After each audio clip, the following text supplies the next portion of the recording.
يعني بيكون بقى الركلات الثابته اللي من الاماكن اللي زي دي بنشوف منها اهداف كتير جدا، واهداف بتكون جميله، اهداف بيبقى شكلها حلو وبتحسم نتائج مباريات وامور كتيره جدا. ودي تصويبه وخطره جدا، والجول الثاني، والجول الثاني للنادي الاهلي، الهدف الثاني للنادي الاهلي في مباراه اليوم مشاهدينا الاعزاء. تصويبه من اللاعب جلال فارس ومعاذ علاء الدين حارس المرمى، يعني يفشل في التقاط الكرة، والنادي الاهلي بيسجل الهدف الثاني في مباراه اليوم مشاهدينا الاعزاء. اذا الاهلي بيسجل الهدف الثاني في مباراة اليوم علشان تبقى النتيجة الأهلي 2 والزمالك 1.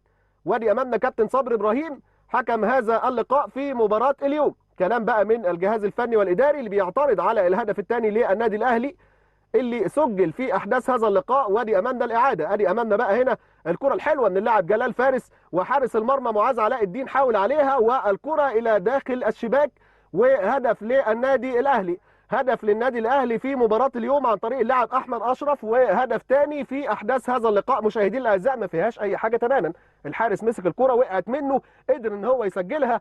والمتابعه الجيده في اللقطه الماضيه، والاهلي يتقدم بالهدف الثاني في احداث هذا اللقاء مشاهدينا الاعزاء. ادي حكم هو وجهازه الفني خارج الملعب. ادي كره خطره داخل منطقه وجوه الجول، جوه الجول. الهدف الاولاني، الهدف الاول للنادي الاهلي في مباراه اليوم عبد الرحمن مانو.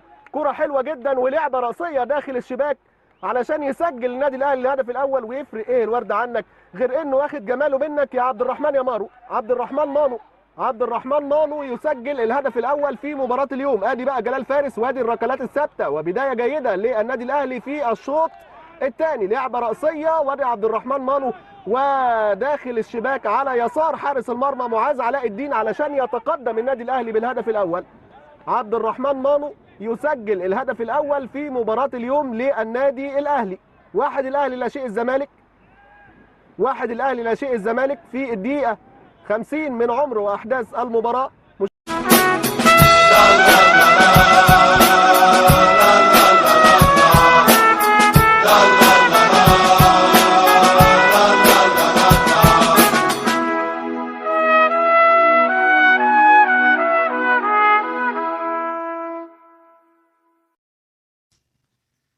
Tira ri ra ri ra ri ra ra.